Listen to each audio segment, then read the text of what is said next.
이번 강의에서는 시가총액 데이터를 시각화해 보겠습니다. 판다스 패키지를 사용해서 시가총액 상위 50%를 차지하는 종목을 추출해 볼 건데요. 먼저 asType 함수를 사용해서 문자열로 저장된 시가총액 데이터를 정수로 변환하는 방법을 알아봅니다. sortValue 함수를 사용해서 시가총액열을 내림차순으로 정렬한 다음 cumulative sum 함수를 사용해서 종목별 시가총액 누적 합계를 계산하겠습니다. 이렇게 계산된 시가총액 누적 합계를 전체 시가총액 합계로 나누면 종목별 시가총액 누적 비율을 계산할 수 있습니다. 이를 통해서 시가총액 전체 상위 50%를 차지하는 종목을 추출할 것입니다. 이제 시가총액 데이터를 시각화하는 코드를 작성해 보겠습니다. VS코드 탐색기에서 빈 곳을 클릭하고 상단에 폴더명 우측에 새 파일 아이콘을 클릭해서 소스 코드를 생성합니다. 파일 이름을 plot.py로 짓겠습니다. 먼저 판다스 패키지의 cumulative sum 함수를 사용해서 누적합을 계산하는 방법을 알아보겠습니다. 이제 예제 데이터를 만들어 볼 건데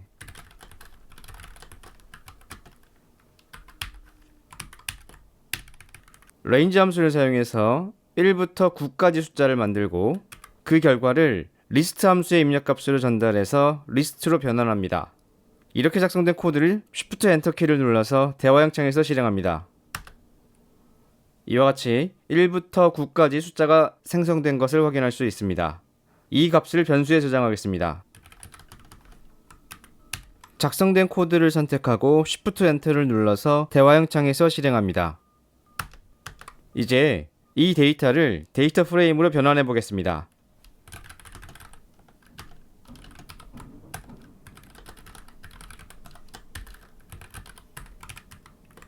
임포트 명령어를 사용해서 판다스 패키지를 불러오고 그것을 pd라고 접근합니다. 판다스 패키지에 데이터 프레임 함수를 사용하면 nums 변수에 저장된 리스트 데이터를 데이터 프레임으로 변환할 수 있습니다. 임포트 명령어부터 데이터 프레임 함수 호출하는 것까지 선택한 다음 대화형 창에서 실행합니다. 이처럼 1부터 9까지 숫자가 저장된 데이터 프레임을 만들 수 있습니다. 그런데 잘 보시면 데이터 프레임의 헤더를 지정하지 않았기 때문에 헤더에 0이라는 숫자가 저장이 되어 있네요. 이것을 헤더가 있는 데이터로 변환해 보겠습니다.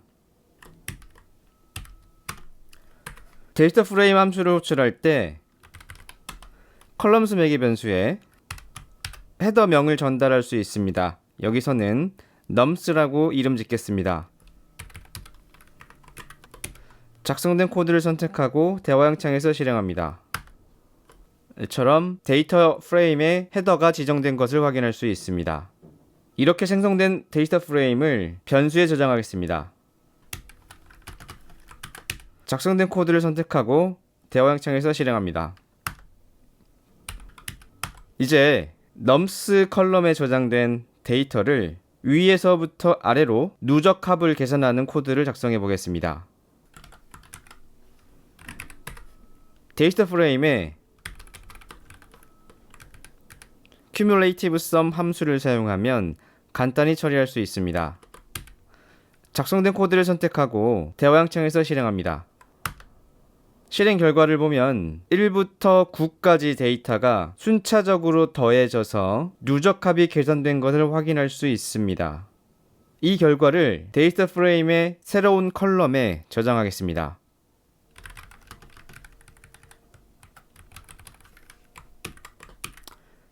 이 코드는 데이터 프레임의 모든 열에 대해서 누적합을 계산하고 그 결과를 comSum 컬럼에 저장하는 것입니다. 작성된 코드를 선택하고 실행합니다. df 데이터 프레임에 저장된 값을 확인하기 위해서 df 변수를 선택하고 Shift Enter 키를 눌러서 대화형 창에서 실행합니다. 이처럼 nums 컬럼에는 1부터 9까지 숫자가 저장되어 있고 comSum 컬럼에는 nums 컬럼의 누적합이 계산된 것을 확인할 수 있습니다. 그렇다면 전체 합계에서 각각의 누적합이 차지하는 비율은 어떻게 계산할까요? comSum 컬럼에 저장된 누적합을 sum 함수를 사용해 계산한 전체 합으로 나누어 주면 간단히 처리할 수 있습니다. 예를 들어서 데이터 프레임에 sum 함수를 사용하면 데이터 프레임의 모든 열에 대해서 합계를 계산할 수 있습니다. 작성된 코드를 선택하고 대화 창에서 실행합니다.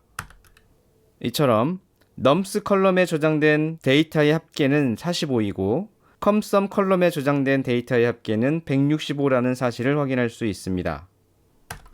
여기서 nums 컬럼에 저장된 데이터의 합계만 계산하고 싶다면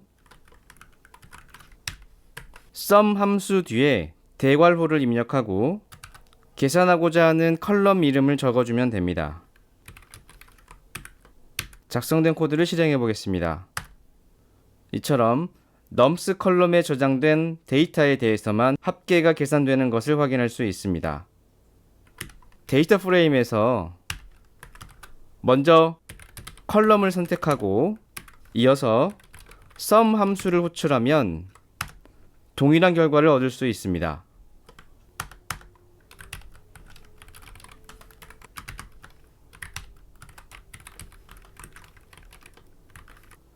이처럼 데이터 프레임의 comSum 컬럼을 numSum 컬럼의 합계로 나누어 주면 전체 데이터에서 누적합이 차지하는 비율을 계산할 수 있습니다.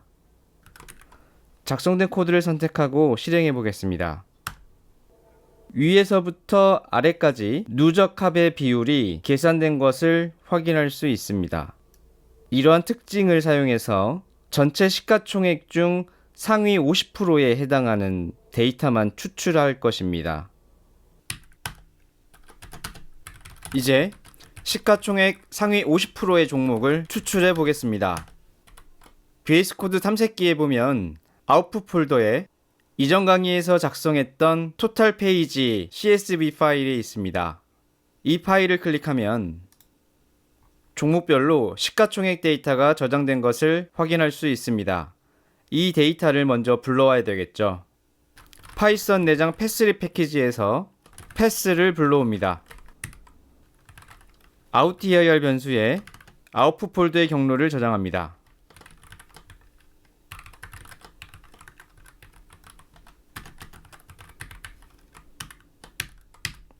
패스리 패키지를 불러오는 코드부터 outdir 변수를 저장하는 코드를 선택한 다음 대화형 창에서 실행합니다.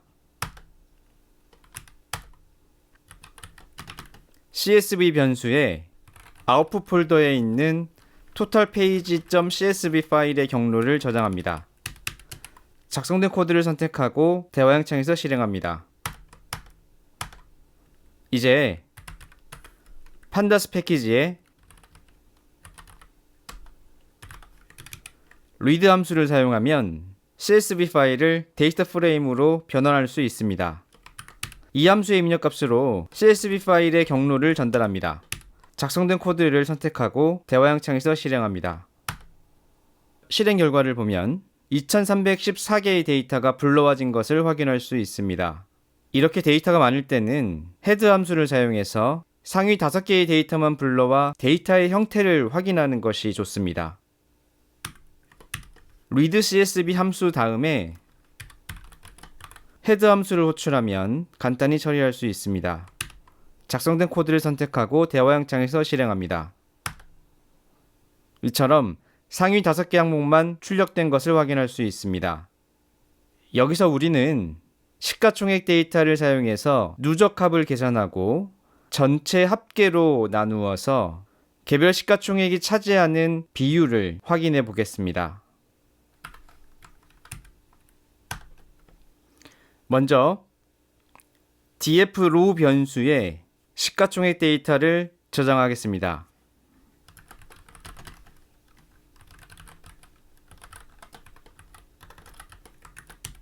작성된 코드를 선택하고 실행합니다.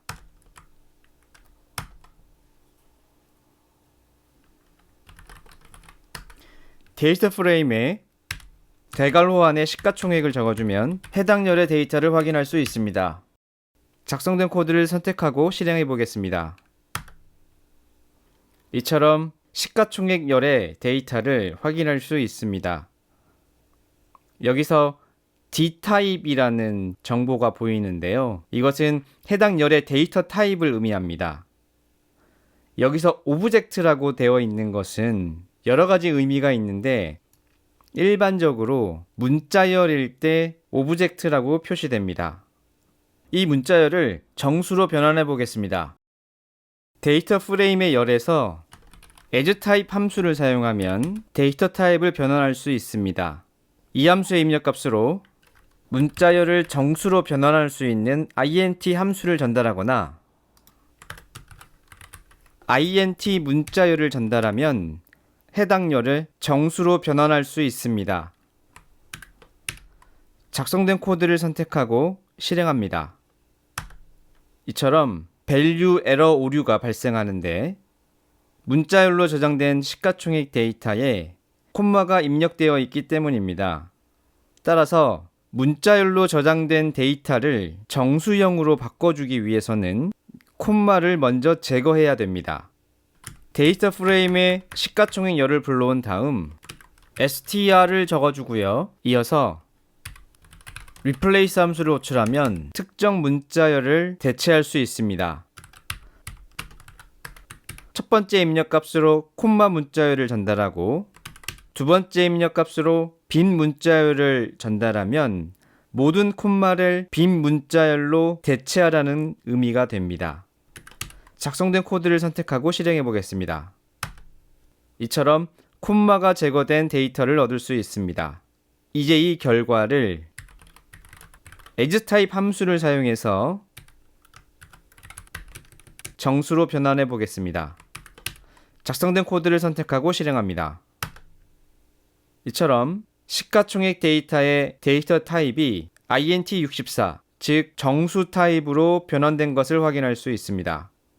이렇게 변환된 데이터를 다시 한번 시가총액열에 저장해야 됩니다. 작성된 코드를 선택하고 실행합니다. 자, 이제 정수로 변환된 시가총액 데이터를 바탕으로 시가총액 데이터의 누적 합계를 계산해서 상위 50% 종목을 추출할 건데요. 우리가 원하는 것이 상위 50% 종목을 추출하는 것이기 때문에 데이터의 순서가 중요합니다. 예를 들어서 지금 보는 화면에서는 시가총액이 큰 순서로 데이터가 저장된 것으로 보이지만 실제로 그러한지는 우리가 검증을 하지 않았습니다. 따라서 만약 어떤 데이터의 순서가 중요하다면 반드시 별도로 데이터를 정렬하는 것이 중요합니다. 시가총액열에 sortValues 함수를 사용하면 해당 열의 값을 기준으로 내림차순 또는 오름차순으로 정렬할 수 있는데 이 함수의 입력값으로 ascending 매개 변수에 true를 전달하면 오름차순으로 정렬한다는 것입니다. 반대로 false를 전달하면 내림차순으로 전달한다는 의미가 됩니다. 작성된 코드를 선택하고 실행해 보겠습니다. 이처럼 데이터가 내림차순으로 정렬된 것을 확인할 수 있습니다. 이 값을 다시 한번 시가총액열에 저장하겠습니다. 작성된 코드를 선택하고 실행합니다. 이제 시가총액열의 누적합을 계산하고 그 값을 전체 시가총액 합계로 나누어서 누적 비율을 계산해 보겠습니다. 시가총액열의 cumulative sum 함수를 호출하면 해당 열의 누적합을 계산할 수 있다는 사실을 공부했죠. 이 값을 시가총액열의 합계로 나누어 주면 누적 비율을 계산할 수 있습니다. 작성한 코드를 선택하고 실행합니다. 이처럼 0.15부터 시작해서 1로 끝나는 데이터를 얻을 수 있습니다. 이것을 해석하면 첫 번째 종목이 시가총액 전체 합계에서 15%를 차지한다는 의미고요. 두 번째 행위 값이 21%라는 것은 상위 두 개의 종목의 시가총액 합계의 비율이 전체에서 21%를 차지한다는 의미입니다. 이제 이 값을 누적 비율 열에 저장하겠습니다.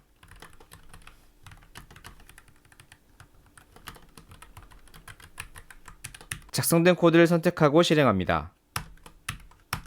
이어서 dfrow의 헤드 함수를 사용해서 데이터의 결과를 확인합니다. 이처럼 누적 비율이 제대로 저장된 것을 확인할 수 있습니다.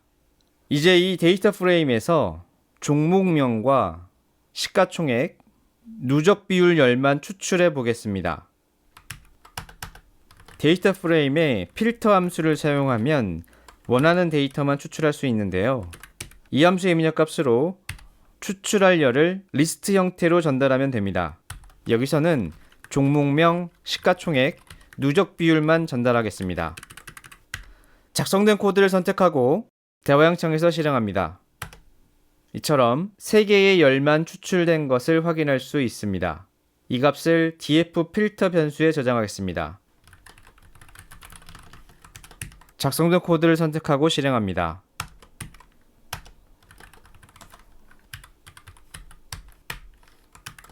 데이터 프레임에 LOC 연산자를 사용하면 특정 조건에 맞는 데이터만 추출할 수 있는데요.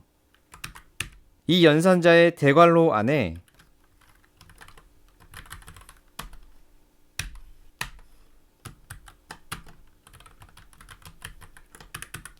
누적 비율의 값이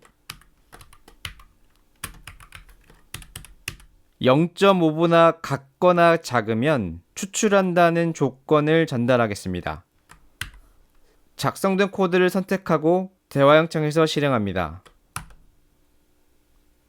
이처럼 누적 비율의 값이 0.5보다 같거나 작은 것만 추출되었습니다. 이를 통해서 시가총액 상위 50% 종목을 추출하게 된 것이죠. 이 값을 df 슬라이스 변수에 저장하겠습니다. 작성된 코드를 선택하고 실행합니다.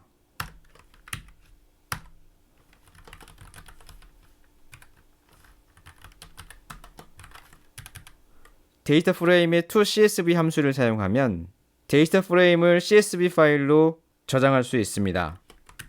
이 함수의 입력값으로 아웃풋 폴더에 tab.csv 파일로 저장하겠습니다. 그리고 이 함수의 인덱스 매개 변수에 false를 전달해서 데이터 프레임이 자동으로 생성한 인덱스를 제외하고 CSV로 저장합니다. 작성된 코드를 선택하고 실행합니다. VS 코드 탐색기에서 아웃풋 폴더에 보시면 tab.csv 파일이 보입니다. 이 파일을 클릭합니다. 이와 같이 시가총액 기준으로 상위 50%를 차지하는 종목을 추출할 수 있습니다.